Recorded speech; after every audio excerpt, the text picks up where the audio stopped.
Es la combinación incontenible de velocidad y armamento de la Alemania nazi. ¡Fuego! El exterior de este edificio está lleno de agujeros de balas. Se puede examinar la estructura forensemente. Una fuerza de ataque revolucionaria que le da a Hitler la oportunidad de conquistar Europa. Nuevas armas y tácticas se mezclan para crear una maquinaria gigantesca con la que logran victorias relámpago. Fue un bombardero en picado magnífico. Impulsado por tecnología de última generación, irrumpe en una batalla tras otra. Se trata de una fuerza imparable, con un armamento muy rápido y violento. Diseminados por toda Europa quedan los impresionantes vestigios de la maquinaria bélica que casi logra que la Alemania nazi ganara la Segunda Guerra Mundial y que cambió la batalla para siempre. Esta es la historia de la Guerra Relámpago.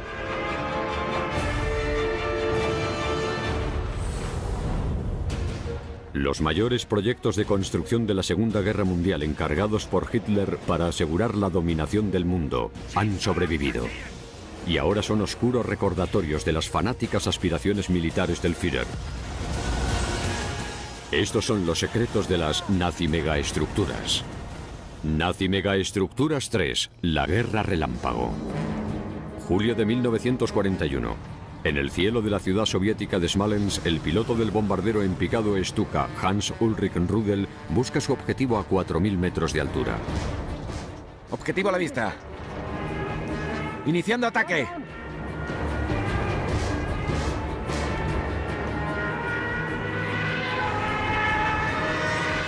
Atacamos de forma inmediata todas las posiciones que bloquean el avance de nuestros Panzers. No dejamos que nada los frene. Rudel dirige misiones de bombardeos como apoyo a la mayor ofensiva militar de la historia. La Operación Barbarroja. Al mando de uno de los carros de combate que lideran la invasión se encuentra Karl Fuchs. Sí, así se hace. La resistencia rusa es muy frágil. Allá donde intentan detenernos, los destruimos. Los Stukas nos dan un apoyo total. Los pilotos son fantásticos. Hitler ha enviado 3 millones de hombres a un ataque a gran escala contra la Unión Soviética. Antes de 3 meses, seremos testigos de la caída de Rusia, como nunca antes se ha visto.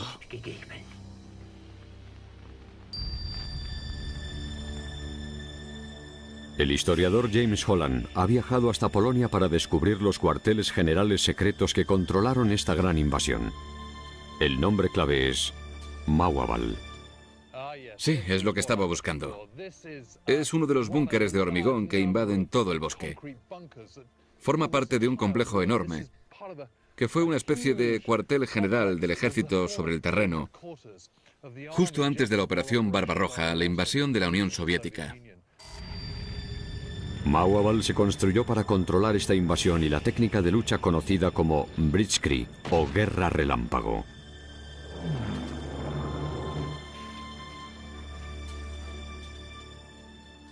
Como historiador, me resulta peculiar estar aquí, tan cerca de lo que fue realmente el núcleo de las operaciones de los ejércitos alemanes en el frente del Este. Es una especie de sensación abrumadora por la importancia que tuvo este lugar en 1941.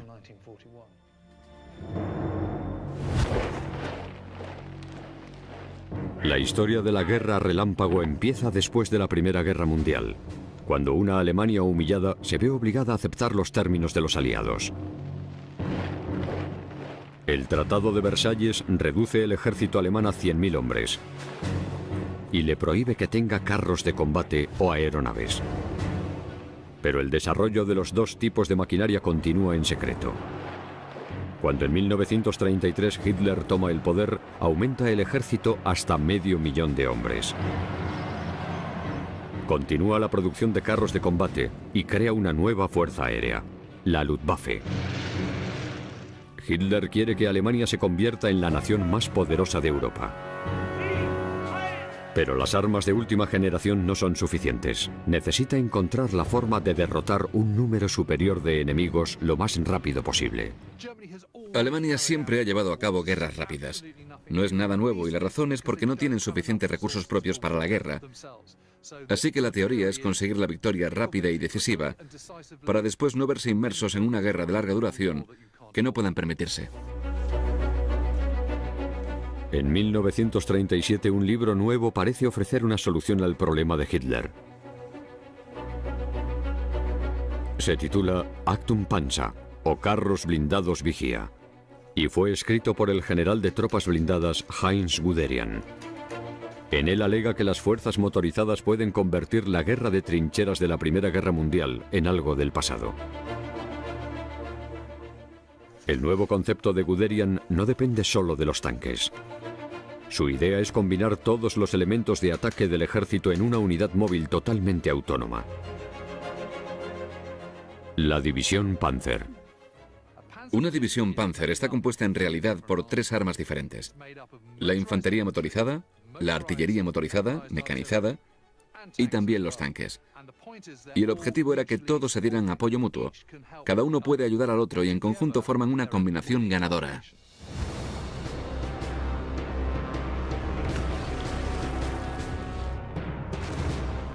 La clave de las operaciones de la División Panzer es la velocidad. Pero la artillería pesada necesaria para acabar con grandes fortificaciones en su trayecto se desplaza demasiado despacio. La solución es el ataque aéreo establecido con exactitud.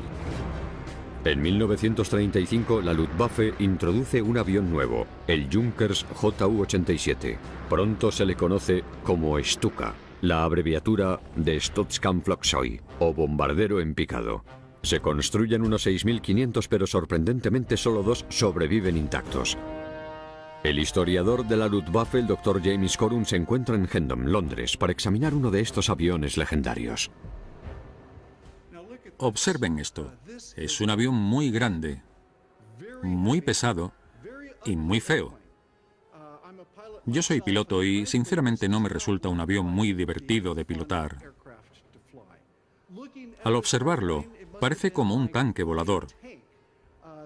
Tiene una gran cantidad de blindaje alrededor de la cabina del piloto, del artillero, de la parte trasera y del motor. Al observarlo, comprobamos que es un avión robusto, pero con un aspecto peligroso. Y es porque se construyó por una razón, la de lanzar bombas contra las personas. Y en eso era muy bueno. A principios de la Segunda Guerra Mundial, fue el arma más precisa de los alemanes. Debajo del piloto, si miramos desde la cabina de este, hay una zona de avistamiento desde la que el piloto podía divisar el objetivo, ya fuese un nudo ferroviario o una columna enemiga. El piloto abría los frenos en picado y una de las cosas que era realmente especial en el Stuka Ju-87 es que volaba y se colocaba perfectamente en picado. El ángulo de 80 grados del Stuka podía hacer que la bomba golpeara la hélice si caía directamente desde el avión, así que la bomba está montada en una horquilla. Esta dejaba caer la bomba sobre el objetivo fuera del alcance de la hélice. Lanzaba su bomba de 225 o 450 kilos. También llevaba un par de bombas de 45 kilos en las alas, por lo que podía llegar y lanzar 5 bombas juntas y derribar a su objetivo. Fue un bombardero en picado magnífico que funcionó verdaderamente bien. Los Stukas podían sobrevolar en la fracción de tiempo que le llevaba a las armas pesadas llegar al campo de batalla y podía lanzar sus bombas a escasa distancia del objetivo. El bombardero en picado tiene los nervios de acero y la resistencia necesaria para soportar la fuerza de la gravedad cuando el avión se recupera después de lanzar sus bombas. El piloto novato de Stuka, Hans-Ulrich Rudel, lucha por alcanzar el nivel. Aprendemos a pilotar en picado nuestros aviones en todos los ángulos, incluido el vertical. La formación es muy dura, pero los pilotos que la llevamos a cabo somos expertos. El entrenamiento constante asegura que todos estamos en plena forma física. Los escuadrones Stuka dan a Guderian el golpe pesado que necesita para abrir camino a sus divisiones Panzer. Los componentes de la maquinaria para la guerra relámpago nazi están listos. Ahora toca el reto de poner la máquina en acción y controlarla en el campo de batalla.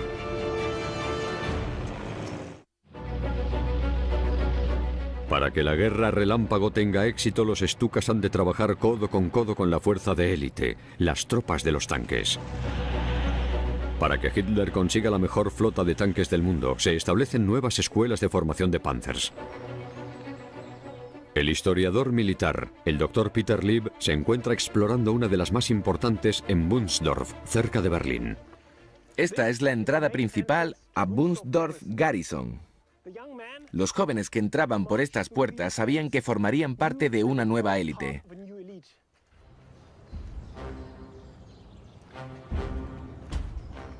Hace 80 años, este paseo estaba lleno de jóvenes vestidos con brillantes uniformes negros.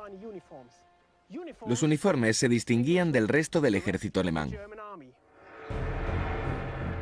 Karl Fuchs es uno de esos jóvenes que entró como voluntario en la Fuerza Panzer. ¿Todo listo? Muy bien, adelante. Por primera vez todos íbamos vestidos con nuestros uniformes negros de calavera. Ahora lo que más deseamos es ver un poco de acción. Miren esto. Es un Panzerhaus. En español, un pabellón de tanques. Es donde los alemanes guardaban sus carros de combate.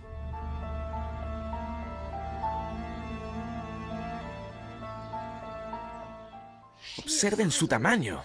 Hace 80 años se podían escuchar a los oficiales gritando órdenes, a los suboficiales haciendo simulacros con sus hombres. No era solo un lugar de entrenamiento en periodo de paz, sino un lugar de formación y preparación para la guerra. Se pueden observar un par de detalles aquí. En primer lugar, este bloque de hormigón. ¿Para qué servía? Este bloque ayuda a proteger los muros.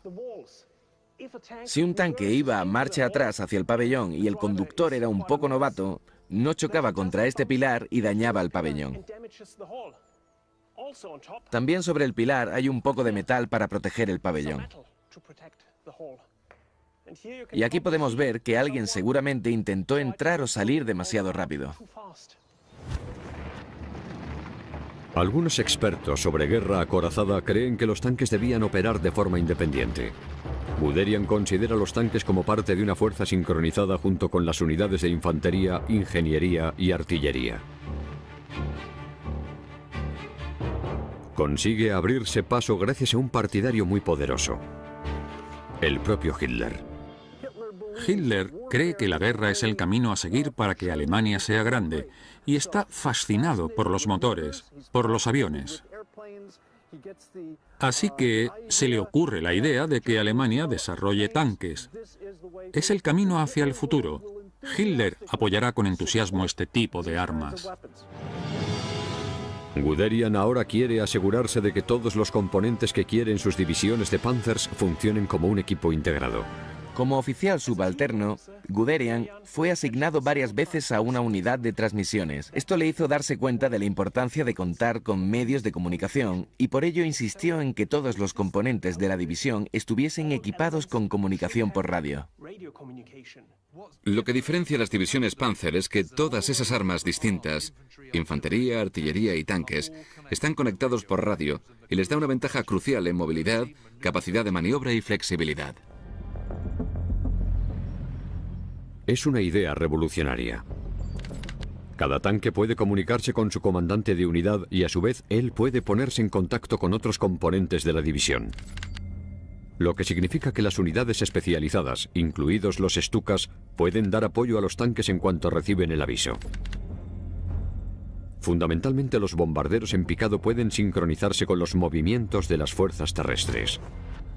Además de un trabajo en equipo estricto, Guderian exige que se tome la iniciativa y la dirección de sus tropas Panzer.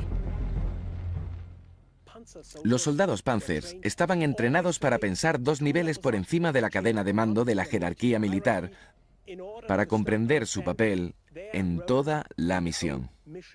Era necesario que fueran soldados pensantes. Las tropas Panzer no son las únicas a las que se enseña a seguir adelante a toda costa. Para mantener la presión incesante de ataque, Guderian entrena a sus comandantes de división Panzer para dirigir desde el frente. Por allí, todos hacia la derecha. Se fabrican vehículos especializados para actuar como puestos de mando móviles. Este tipo de vehículos permite a los comandantes como Guderian apresurarse desde un punto de contacto hasta el siguiente puesto de contacto y de esta forma poder reaccionar con flexibilidad a la situación cambiante en el campo de batalla. Los vehículos de mando están provistos de radios extra y equipamiento necesario para controlar las unidades motorizadas. Con su nueva e impresionante fuerza móvil y el sistema de mando a años por delante de sus rivales, el alemán está listo para revolucionar la campaña bélica. La guerra relámpago es un arma nueva muy poderosa que Hitler necesita para expandir su Reich. Pero como cualquier máquina necesita un ingrediente crucial más: combustible. Algunas de las megaestructuras nazis más importantes se construyen para potenciar la guerra relámpago. James Holland ha viajado a la antigua ciudad alemana de Politz, en la costa báltica. Ahora es parte de Polonia y fue sede de una refinería de petróleo revolucionaria que ayudó a que la guerra relámpago fuera posible. Mires donde mires, en este bosque puedes ver los restos de la vieja fábrica de Politz. Trozos de hormigón, de ladrillo por todas partes. Y aquí hay algo bastante grande. Es una estructura colosal. Y no hay solo una, sino dos. Se trata sin duda de los tanques de almacenaje de petróleo. Podemos comprobar que durante la guerra, Politz fue una fábrica enorme. El tamaño era realmente inmenso. Durante los años 20, Alemania importa la mayoría del petróleo de Estados Unidos. Durante la guerra sería demasiado fácil cortar esta línea de suministro vital, dejando sin existencias de combustible a la guerra relámpago. Pero Alemania posee enormes reservas de carbón. Un nuevo proceso llamado hidrogenación que convierte el carbón en petróleo sintético podría ser la respuesta. Al principio la producción es baja porque el proceso es muy caro, pero el coste no le importa nada a Hitler. Cuando Hitler llega al poder, decide que Alemania se tiene que volver lo más autosuficiente que pueda, lo que incluye la producción de combustibles sintéticos. En ese momento, Politz se convierte en una de las fábricas de combustible sintético del Tercer Reich. Pero existe un gran problema. Hace falta combustible para fabricar combustible. Convertir carbón en petróleo es extremadamente ineficaz. También se necesitan centrales eléctricas a base de carbón para ejecutar el proceso. La industria de combustible sintético puede ser vital para los aviones y los tanques de Hitler, pero también supone un importante desgaste de los recursos de Alemania. Dios mío, esto es totalmente extraordinario. Me habían advertido que esta fábrica de molienda estaba aquí, pero cuando la ves, en el medio del bosque, en el medio de la nada, resulta totalmente alucinante. Antes de convertirse en petróleo, el carbón ha de ser pulverizado. Este molino es donde comienza todo el proceso de fabricación del combustible sintético. El carbón se pone aquí y se muele. Y observen esto. Son unos conductos por los que caía el carbón molido, y de hecho, se pueden ver manchas de todo este proceso en los muros. Y este polvo de aquí es de hace 70 años. Alemania es líder mundial en investigación química. Ahora, algunos de sus mejores científicos y de equipamiento más avanzado se envían a las fábricas de petróleo como Politz. La producción aumenta vertiginosamente hasta que consigue abastecer a la mitad de Alemania de petróleo. La Luftwaffe depende básicamente del combustible sintético.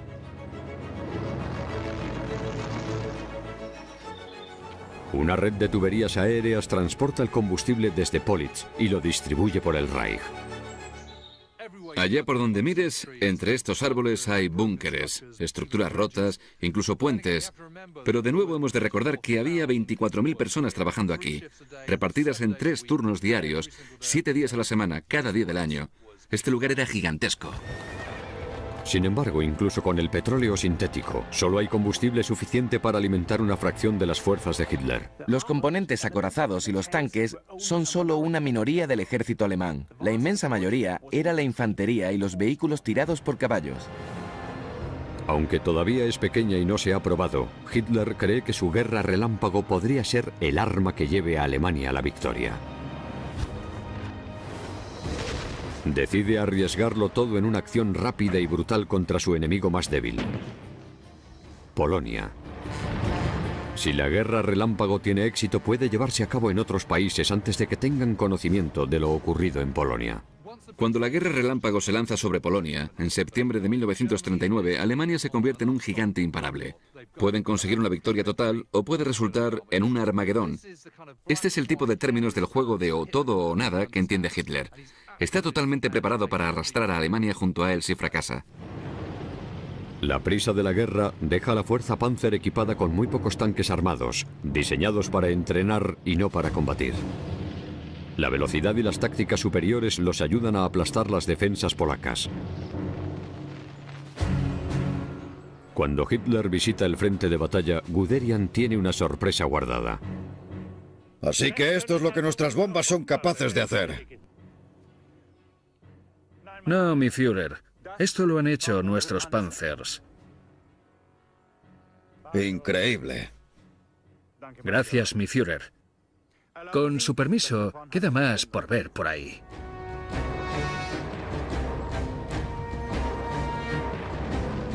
Los Stukas también han hecho su parte, llegando por delante de las columnas acorazadas para pulverizar los campos de aviación y las líneas de comunicación. La guerra relámpago ha pasado la prueba de la batalla. Ahora Hitler desatará toda su potencia contra los británicos y los franceses.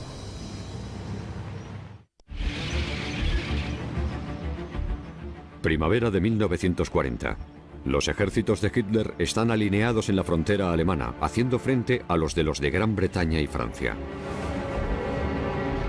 Pero gracias a la guerra relámpago, Hitler está seguro de que no se repetirán los años de estancamiento sangriento de la Primera Guerra Mundial.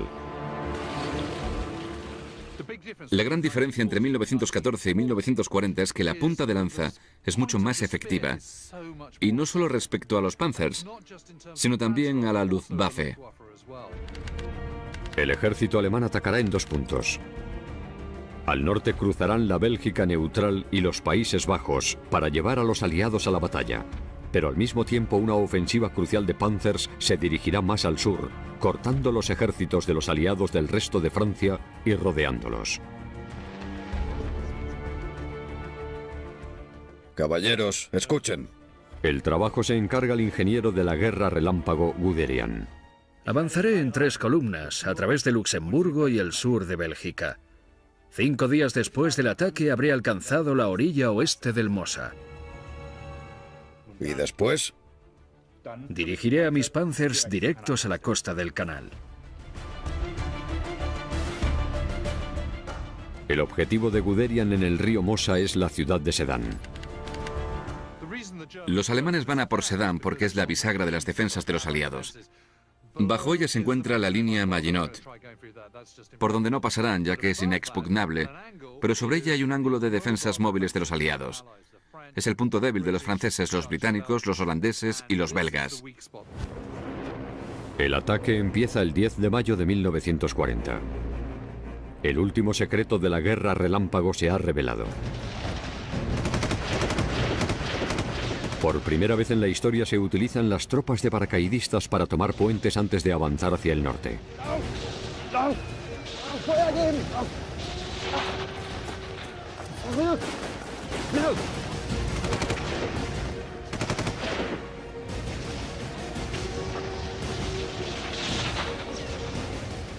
¡Fuego! Las fuerzas aerotransportadas constituyen un avance muy interesante en la campaña bélica, porque no se habían desarrollado nunca antes y ofrecen 2 cosas. Proporcionan no solo una ventaja táctica enorme, sino también una psicológica. Y en la guerra relámpago de 1940 se consiguen ambas. Las operaciones aerotransportadas convencen a los aliados de que el ataque al norte representa la mayor amenaza y avanzan hacia Bélgica para detenerlo. Pero a 160 kilómetros al sur, la poderosa fuerza blindada de Guderian se está desplazando a través de una zona boscosa de la frontera francesa, las Ardenas.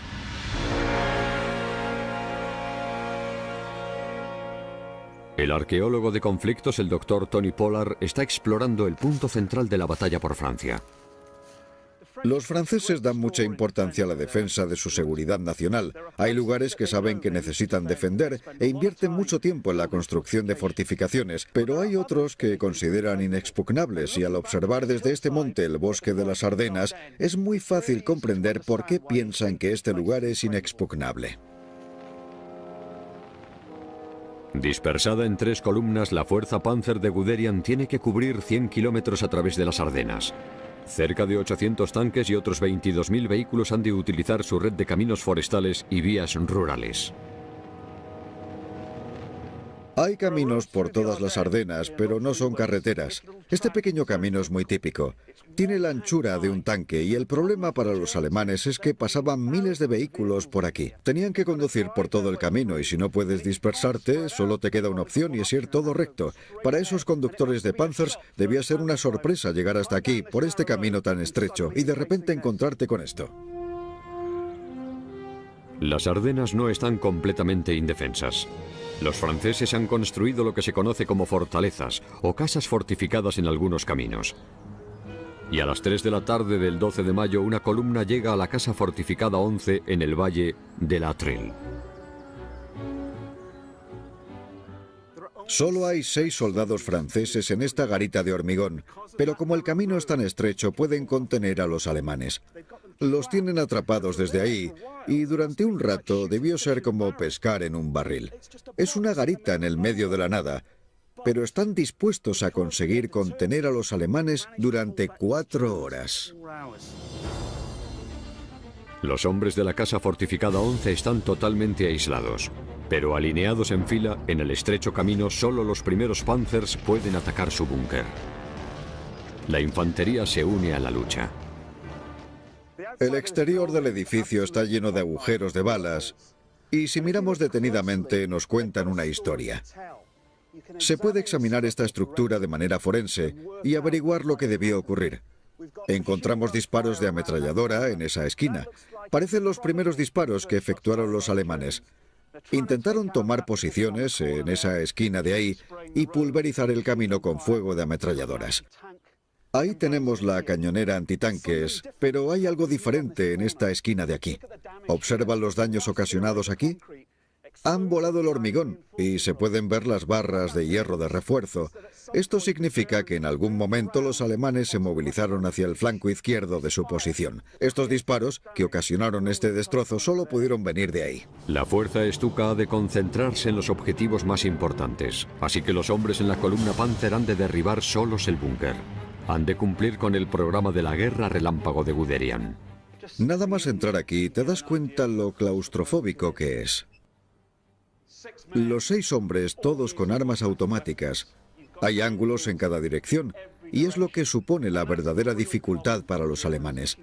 Al mirar desde aquí, se pueden obtener líneas de visión muy claras del camino, y es donde estaba situada la ametralladora antitanques, también dirigida directamente hacia el camino. Todos los componentes blindados mecanizados están aquí. Todos apuntan a este fortín. Sin embargo, el problema para los alemanes es que falta un elemento vital, la artillería pesada, y este lugar podría haber sido derribado por los Stukas desde el aire. Pero estaban ocupados en otros objetivos, y es la razón por la que solo esa pieza faltante del rompecabezas hizo que estos 6 soldados franceses consiguieran contener una columna alemana durante 4 horas. Después de una lucha encarnizada, la casa fortificada 11 queda finalmente destruida. La columna sigue avanzando. Guderian ha llegado al Mosa en solo 3 días, más rápido de lo que había planeado. Ahora pone en marcha la siguiente etapa de su avance relámpago. Para conseguir que sus tanques crucen el río Guderian, ha de acabar con las posiciones de defensa francesas. Y llama a los Stukas. Durante 5 horas atacan sin parar.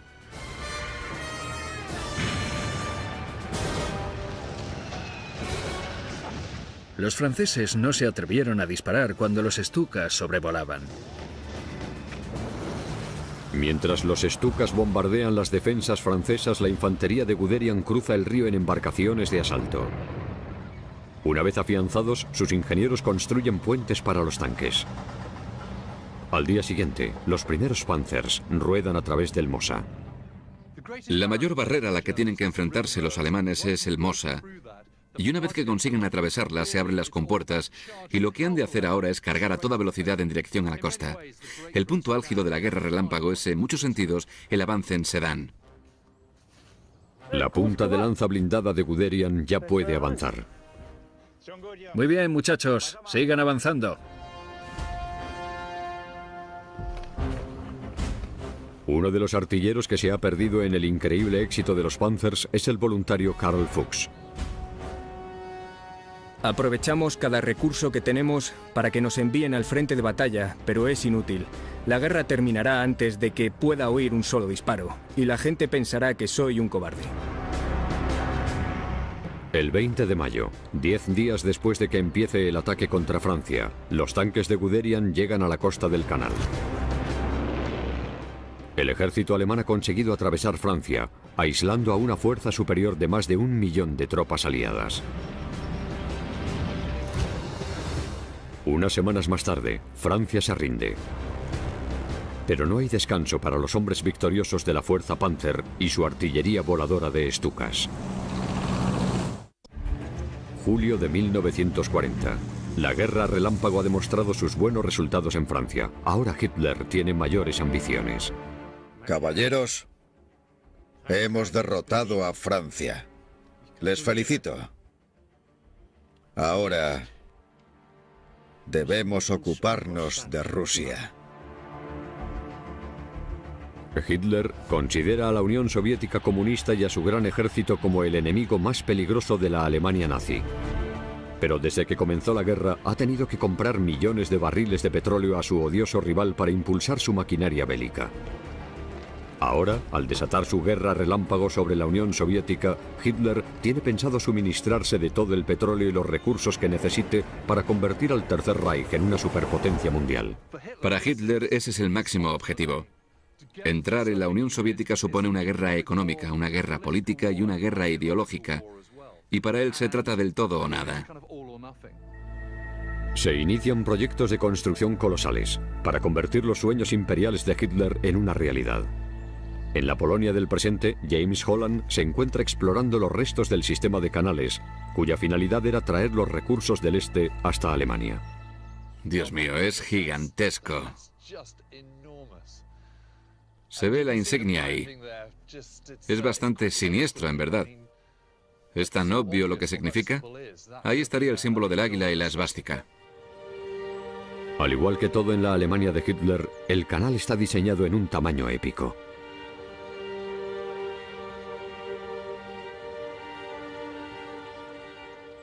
Supongo que aquí es donde estaban las puertas y donde se abrían las ranuras. Es un indicativo de una ambición mucho más siniestra. El tamaño te deja boquiabierto. De verdad. Nunca he visto nada así antes. El trabajo en el canal se detiene cuando estalla la guerra. Los trabajadores y los materiales de construcción son necesarios para desarrollar un nuevo y enorme cuartel general del ejército cerca de Mauerwald. Este será el cerebro que controle el ejército gigante de Hitler cuando invada la Unión Soviética, la Operación Barbarroja.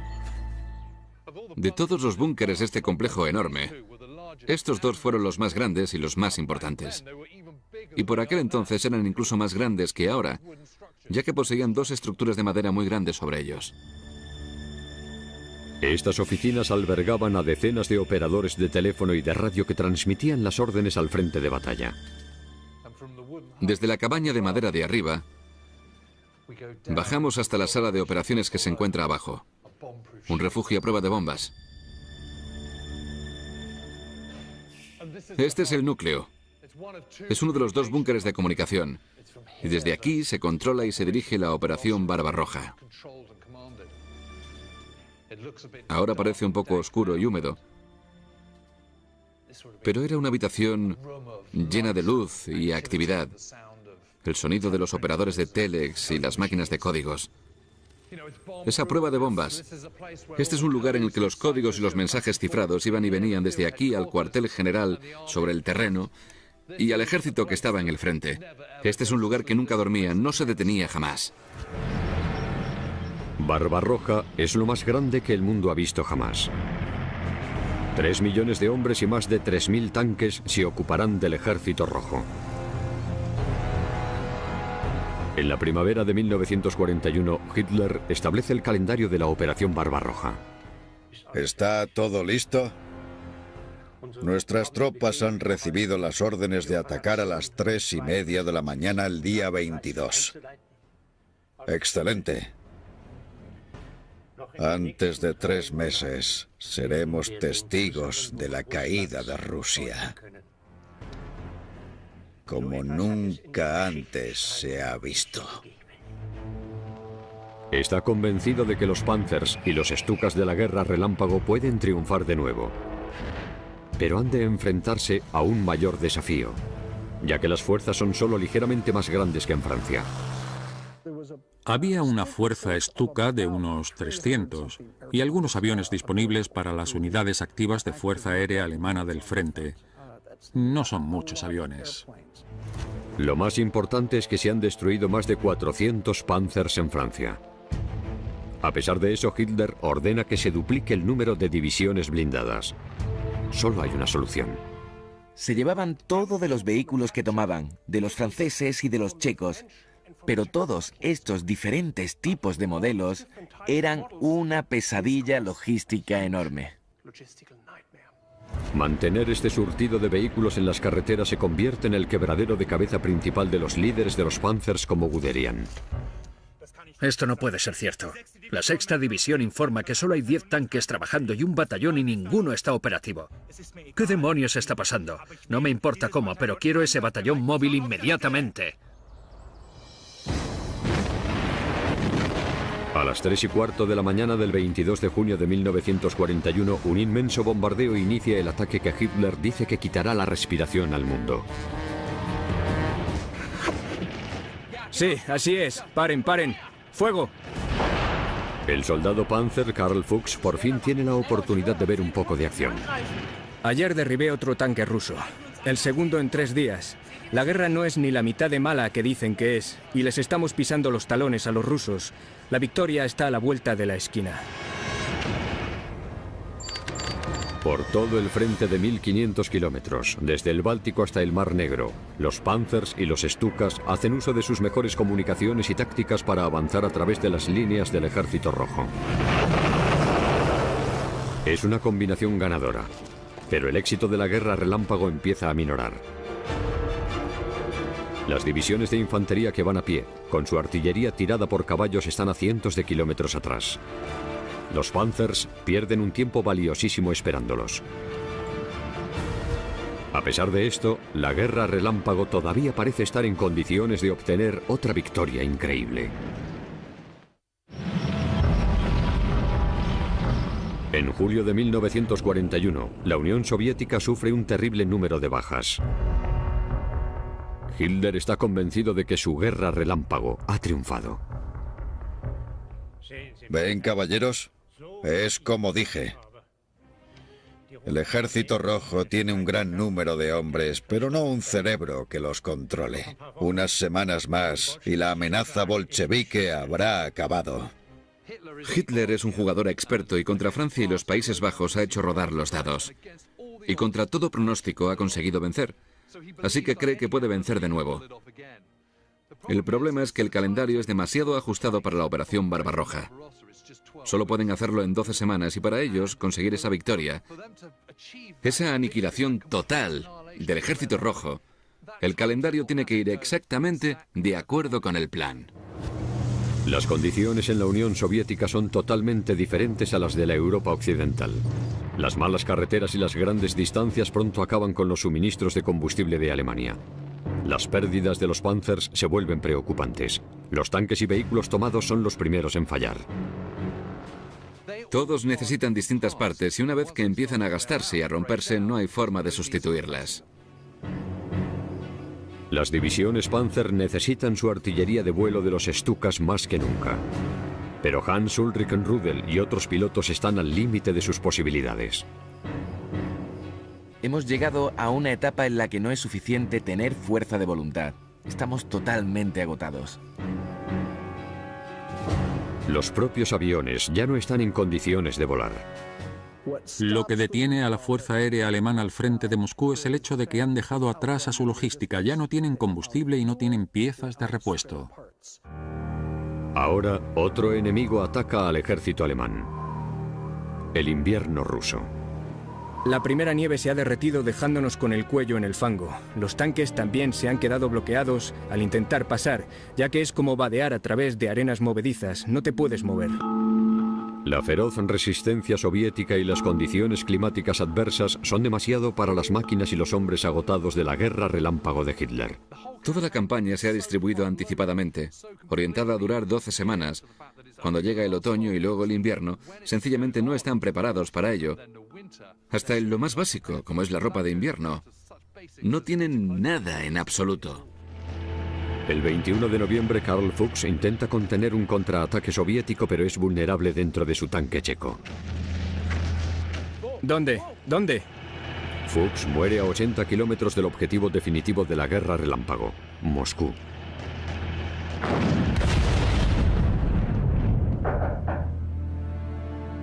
Desesperado por salvar los restos de su otrora invencible fuerza Panzer, el líder de la guerra relámpago, Heinz Guderian, intenta explicar la situación a Hitler.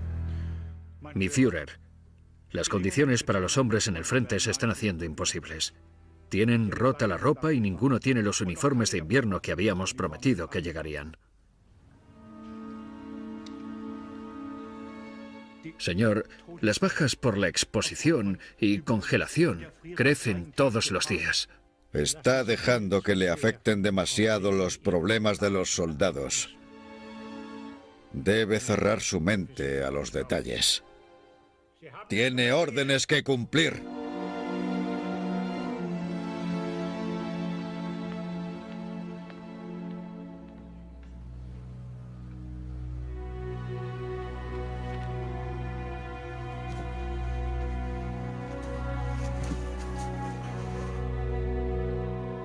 Hitler culpa a sus generales del fracaso de la guerra relámpago. Guderian es relevado de su mando cuando pone a sus hombres primero y ordena la retirada. Pensar en mis hombres congelándose hasta la muerte en el exterior no me deja dormir. El personal que se encuentra en Mágoaval no tiene ni idea de cómo es este páramo helador.